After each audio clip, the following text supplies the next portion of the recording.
नमस्ते प्रणाम। आज मैं आप लोग के बीच बहुत ही प्यारा सा गीत लेके आई हूँ।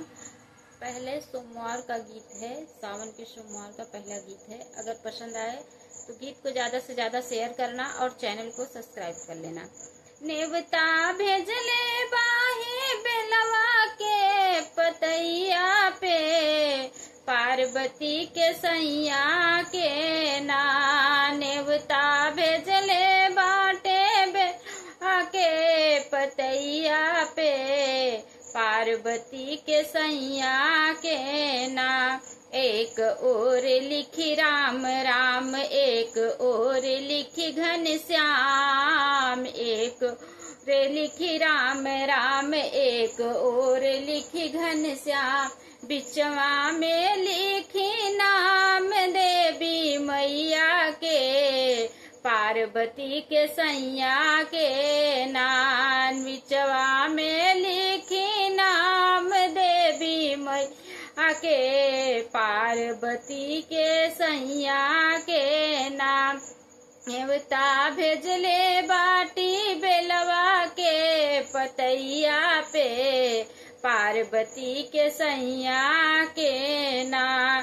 काव खियाई राम, काव खियाई घनश्याम, काव खिलाऊं राम, काव खिलाऊं घनश्याम। काव खिलाऊं अपने देवी मैया के, बेलवा पार्वती के सैया के ना। काव खियाऊं अपने देवी मैया के, पार्वती के सैया के नाम। नेवता भेजले बाटी बेलवा के पतैया पे, पार्वती के सैया के नाम।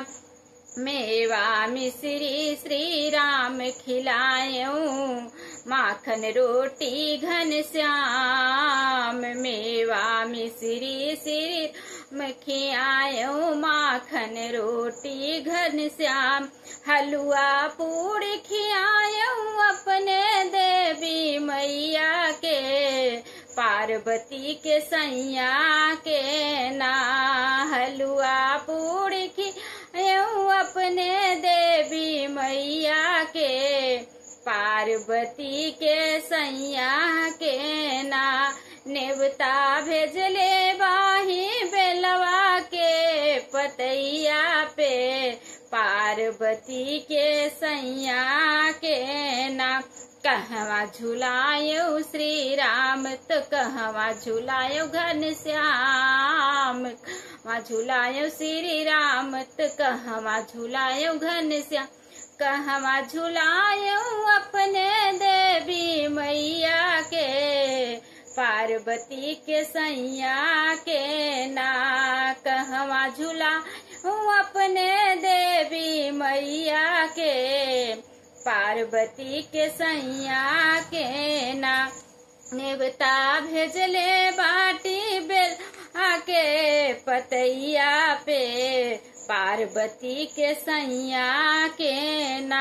अमवा के डरिया श्री राम झुलायूं, कदम के डरिया घनश्याम।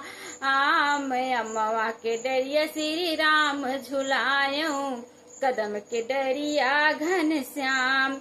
निमिया के डरिया झुलायूं अपने देवी मैया के, पार्वती के सैया के ना।